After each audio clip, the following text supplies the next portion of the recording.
안녕하세요. 여러분들은 태어나서 가장 무섭고 가슴 졸였던 경험이 있으신가요? 높은 곳에 올라갔다던가 무서운 영화를 봤다던가 대부분은 그 정도일 것 같은데 저희 시어머님이랑 저희 부부가 겪은 참 무서운 일을 알려드리려 해요. 지금 생각해도 보통 일이 아닌지라 살떨리네요. 지금부터 그 이야기를 들려드리려 합니다. 남편에게 듣기로 저희 시어머니는 참 평탄치 않은 삶을 살아왔다고 해요. 고향이었던 작은 어촌 마을에서 나고 자라 자연스럽게 배 타는 사람을 만나서 결혼하게 되었다고 했습니다. 그리고 시아버님과의 사이에서 저희 남편과 그 누나인 제 시누이를 낳으셨어요. 하지만 제 남편이 태어나고 얼마 있지 않아 시아버님이 고기를 잡으러 타고 나간 배가 풍랑에 완전히 박살났고 그 이후로 시아버님도 바다에서 돌아오지 못하셨다고 합니다. 하염없이 지아비를 기다리던 시어머님은 이대로 죽을 순 없다며 자기라도 아이들과 함께 살아나가야 한다 생각해서 그때 어려움을 무릅쓰고 큰 도시인 부산으로 오셨다고 합니다. 처음 부산에 오셔서 허름한 국수집을 여셨어요. 젊은 나이에 배운 건 없고 아는 것도 없는 시어머님이 그나마 할 수 있는 거라고는 식당을 여는 것밖에 없었다고 하더군요. 그 뒤로 억척스럽게 국수집을 운영하시면서 자식 혼자 키우는 과부라고 온갖 소문들도 따라다니고 제 남편과 시누이도 동네에서 과부 자식이랑은 놀지 말라며 힘들게 지냈지만 혈혈단신으로 다 이겨내시고 가세를 일으켰다고 해요. 시누이랑 남편도 어렸을 적부터 홀로 힘들게 일하면서 자기들을 키우는 어머니의 모습을 보고 일찍 철이 들어 공부도 열심히 해서 나름대로 괜찮은 직업에 종사할 수 있게 된 거래요. 시누이는 법무직 공무원으로 일하다가 변호사 남편을 만나 결혼을 했고 제 남편은 제약회사 연구원입니다. 아무튼 사실 처음엔 남편 직업이 좋고 소득이 많으니까 그만큼 결혼 전에 시어머님 입김이 세지 않을까 걱정을 많이 했어요. 제 친구들도 주변에서 한마디씩 말을 얹더라고요. 홀어머니 아래에서 자란 거면 완전 마마보이 아니냐고. 아마 결혼해서 너보다 자기 엄마가 우선일 거라고 했어요. 그런데 주변에 그런 말이랑 다르게 결혼 전 시어머님을 처음 뵈러 갔을 때 시어머님은 단호하게 말씀하셨어요. 난 늙음하게 자식한테 얹혀 살고 그럴 생각 없어. 그래서 국수집도 계속 하는 거고. 그러니까 걱정 안 해도 된다. 뜻밖이었죠. 사실 저라도 저렇게 악착같이 돈 벌면서 자식들 성공시켜놨으면 자식들 덕 좀 보려고 할 것 같았거든요. 시어머님은 저희 결혼 후에도 국수 가게를 계속 운영하셨어요.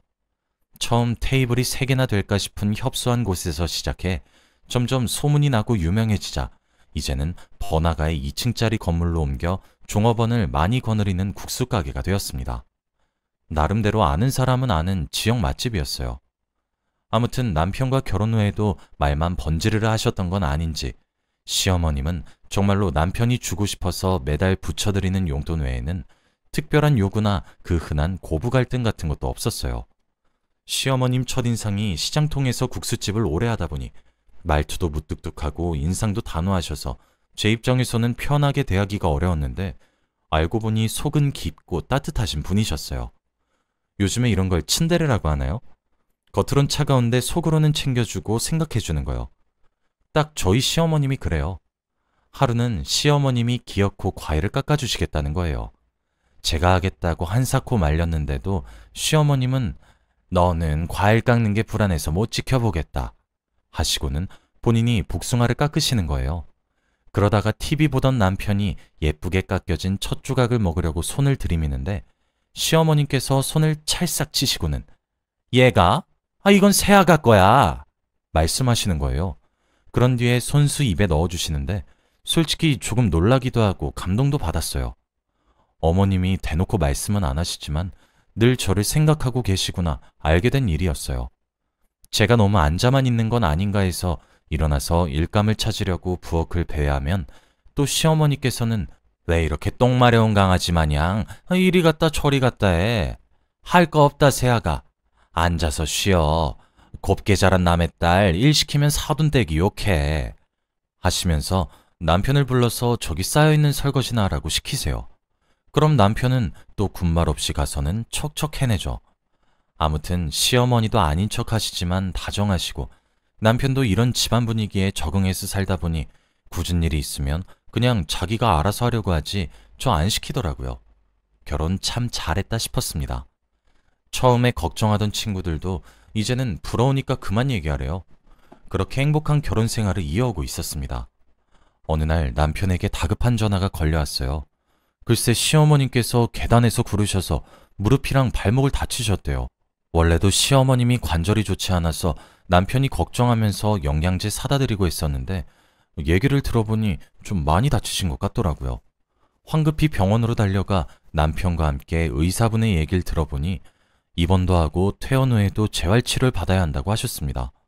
한동안 국수집 일은 꿈도 못 꾸셨죠.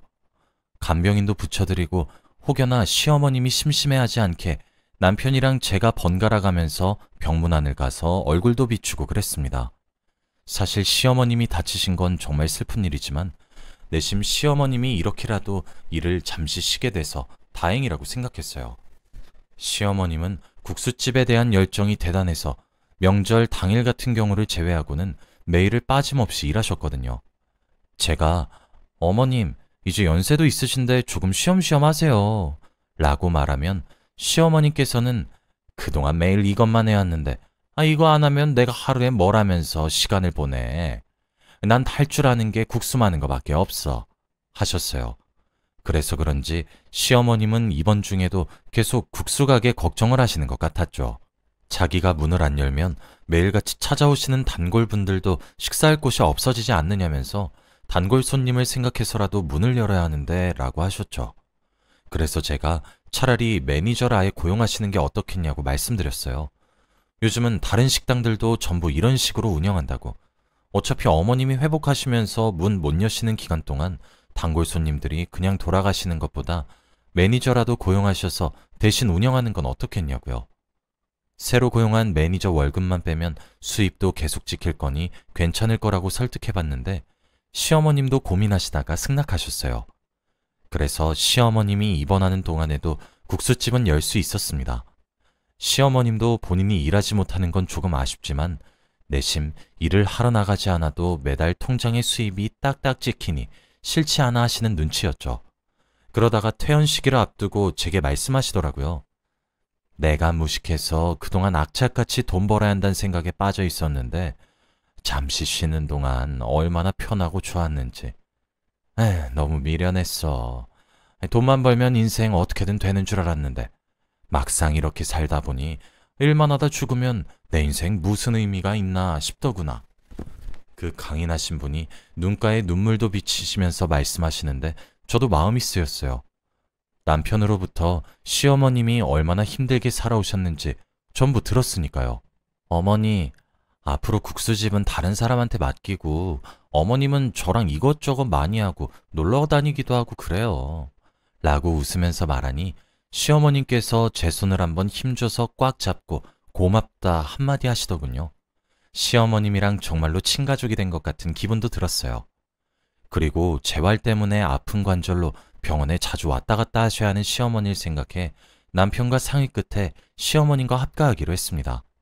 시어머님이 처음에 저희 생각을 듣고는 합가라니 무슨 소리냐며 자기는 분명 니들 결혼할 때 얹혀 살 마음 없다고 말했다 하시더라고요.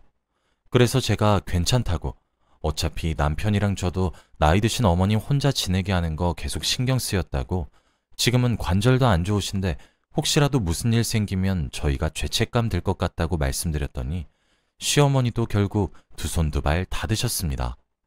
그렇게 저희 부부와 시어머님은 살림을 합치게 되었어요. 아무래도 시어머님과 한 집에 같이 살게 되는 거라 혹시나 책 잡힐 일 있을까 집안일에 더 신경 썼지만 시어머님은 거의 간섭하지 않으셨죠.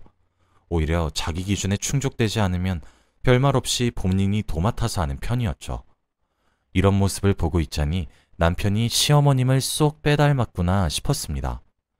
병원에서 하는 재활치료가 끝나고 시어머님이 집에 계시는 시간이 늘어나자 따로 말씀은 없으셨지만 심심해하시는 게 보이더라고요. 시어머님 모셔놓고 계속 TV만 보게 하는 것도 아니다 싶어서 시어머님께 수영센터 강습을 끊어드렸어요. 전에 퇴원할 때 의사분께서도 관절에는 수영이 좋다고 말씀하시던 게 기억이 나기도 했고 수영하시는 분들 중에는 시어머님 나이대인 사람들도 많으니 친구분들도 사귈 겸 어머니가 다시 활길 찾으셨으면 했거든요. 시어머님은 또 뭐 이런 걸 다 끝내면서 손살을 치셨지만 제가 수영복이랑 수모, 수경까지 새로 사다 드리고 하니 나름대로 좋아하시는 것 같았어요. 직장 때문에 제가 함께 다닐 수가 없어서 처음엔 시어머님을 혼자 보내고 혹시나 적응 못하실까 운동 배워보시는 거 처음이라 했는데 잘하실까 걱정했지만 막상 시어머님은 한번 다녀온 후로 물속에서 노는 거에 재미를 느끼셨는지 그 뒤로는 하루도 빠짐없이 수영을 배우러 다니시더라고요. 같이 강습받으시는 분들 중에 몇몇 분과 친해지기도 하신 건지 수영하고 함께 식사하고 올 거니 늦을 거라고 연락을 넣으시는 일도 잦아졌습니다. 어머니가 이제야 나름대로 인생을 즐기시며 사시는 것 같아 제가 다 기뻤죠. 언젠가부터는 시어머님이 방에서 화기애애한 목소리로 누군가랑 오랫동안 통화하시는 거예요. 아무리 친한 친구여도 저렇게 밝은 목소리는 분명 이성이다. 촉이 왔어요. 혹시 시어머님께 남자라도 생긴 건가 싶었죠. 제가 통화 중에 방문을 열고 들어가면 후다닥 전화를 끊고 당황하시는 게 눈에 보였거든요. 그러다 하루는 시어머님과 오랜만에 장을 보러 갔는데 저 멀리서 걸어오는 어떤 중년 남성분이 시어머님께 인사하시는 거예요. 시어머님이 화들짝 놀라서 조심스럽게 인사하는 걸 보고 아, 저분이구나 싶었습니다. 생각보다 젊어 보이기도 했고 옷도 멀끔하게 잘 차려입으신 걸 봐서 그런지 시어머님이 좋아하실 만하다 생각했어요. 그분이 가시고 제가 슬쩍 말했어요. 어머니, 저분이에요? 아니, 뭐가? 요즘 계속 통화하시는 분이요. 아이, 그런 셈이지. 어머님이 무슨 사춘기 소녀 마냥 얼굴이 붉어지시서는 아닌 척 하는데 너무 귀여우시더라고요. 그래서 또 제가 인상도 좋으시고 어머님이랑도 잘 어울리시는 것 같아요. 하니 시어머니는 당황하셔서 제게 얘는 무슨 말을 그렇게 해? 하시면서 창피하신지 저를 두고 급하게 마트 안으로 들어가 버리시더라고요. 그런 일이 무색하게 시어머님은 이미 들킨 거 숨겨봤자 소용없다 싶었는지 그 후론 그냥 대놓고 말씀하셨어요. 사실은 서로 좋은 감정을 가지고 조금씩 만나보고 있다고요. 이게 무슨 주책이냐며 너희한테 부끄럽다 하시는데 제가 아니라고 어머님 이렇게 온전하게 자기 삶 즐기는 거 보니 좋다고 안심시켜드렸습니다. 그렇게 무뚝뚝 하시던 어머님도 사랑을 하시니 자기도 모르게 콧노래를 부르기도 하시고 아이처럼 해맑게 웃으시는 일도 잦아지셨죠. 저는 그분이 어머님이랑 만나면서 어머니께 좋은 영향을 미치고 있구나. 어머님도 전보다 더 행복해지셔서 다행이다 생각했습니다. 그렇게 시간이 지나고 어느 날 시어머님께서 저녁 식사 자리에서 폭탄 선언을 하셨어요. 얘들아, 나 그 사람이랑 함께 살련다. 평온하게 밥 먹던 저랑 남편은 깜짝 놀랐죠. 만남을 이어가시는 건 좋았지만 아예 살림을 합치실 거라고는 생각도 못했거든요. 저희가 당황한 눈으로 보니까 말을 이으시더라고요. 나도 그동안 홀몸으로 자식 키우고 하느라 많이 늙었지만 늦게나마 사랑하는 사람 만나서 둘이서 같이 살아보려고 한다. 나도 마지막에는 나 원하는 대로 좀 살고 싶구나. 어머님이 그렇게까지 말씀하시니 저와 남편은 할 말이 없어졌어요. 그날 밤 남편이랑 얘기를 해보니 남편도 무작정 반대하는 건 아니더라고요. 시어머님을 걱정하는 마음이 크다 보니 솔직히 불안하다고요. 그래서 자기도 직접 만나봐야겠다 싶어서 식사 자리를 마련했어요. 이런저런 얘기를 나누다 알게 된 사실인데 알고 보니 그분은 시어머님보다 15살 어리시더라고요. 젊어 보인 게 단순히 그런 게 아니라 그냥 진짜로 젊은 편이셨던 거예요. 아내와는 사별한 지 오래됐고 자식도 없이 그 후로 저희 어머님처럼 쭉 혼자 사셨대요. 말씀을 오래 나누다 보니 정말 좋으신 분인 게 느껴졌어요. 가슴속 깊이 저희 시어머님을 많이 사랑하고 아끼고 계시구나 다 느껴질 정도였죠. 남편도 똑같이 느꼈나 봐요. 식사 자리가 파하고 저에게 슬며시 말하더라고요. 두 분이 서로 저렇게 좋아하시는 거면 아무리 자식이어도 반대할 자격은 없을 것 같아 하고요. 그렇게 시어머님과 그분은 따로 살림을 차리게 되었습니다. 시어머님이 계시다가 사라졌다고 어쩐지 집안이 또 쓸쓸해 보였어요. 그래도 두 분이서 서로 잘 살길 바라는 마음이 더 컸습니다.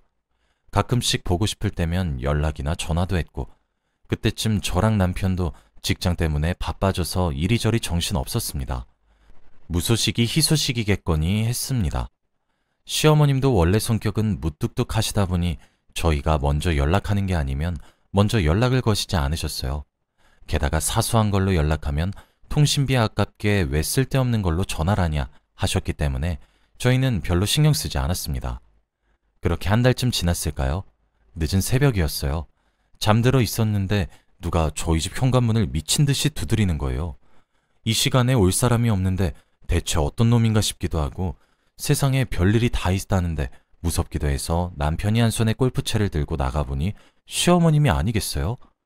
놀라서 문을 여니 시어머님이 힘없이 축 늘어져서는 애미야, 아범아, 살려다오 하시는 거예요. 딱 보니 상태가 안 좋으신 것 같았어요. 저랑 남편 둘 다 이 새벽에 오셔서는 왜 저러시나 많이 놀랐죠. 시간이 지나 어머님이 진정하시고 저희에게 그동안의 일을 털어놓으셨습니다. 알고 보니 시어머님과 결혼하신 그분은 조폭이었대요.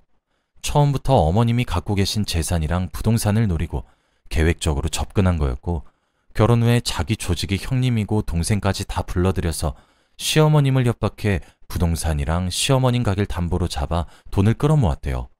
시어머님이 혹시라도 반항하거나 반대하면 저희 부부랑 시누이 부부 사진을 보여주시면서 혼자 죽고 싶은 게 아니라면 어디 계속 말해보라고 저희 목숨을 가지고 협박했다고 하네요. 그동안 계속 감시당해서 너희에게 연락도 못하고 밖에도 못 나가다가 오늘은 무슨 패싸움이 있는 건지 외국 놈들이랑 무슨 거래를 한댔는지 항구로 나갔다면서요. 그래서 그 사이에 목숨을 걸고 몰래 도망쳐 나왔다고 해요. 시어머님이 자기가 배운 게 없어서 그놈들이 무슨 영어로 된 뭘 팔러 나간다고 하던데 잘 모르겠다면서 무식해서 미안하다고 하시더라고요. 콜라 이름 비슷한 뭐였는데 도저히 모르겠어. 무식이 죄다 죄. 미안하구나. 그 얘기를 듣더니 남편이 얼굴이 사색이 되어서는 당장 경찰에 신고해야 한다며 전화기를 들더라고요. 제가 뭔데 그러냐고 보채니까 아무래도 법으로 금지된 약물을 밀거래하는 것 같다면서 생각보다 큰일인 것 같다면서요. 자기 친구 중에 강력계 팀 반장이 있으니까 빨리 신고해야 할 것 같다고요. 금지된 약물이란 얘기에 저와 시어머님도 소름이 돋아 그대로 굳어 있었어요.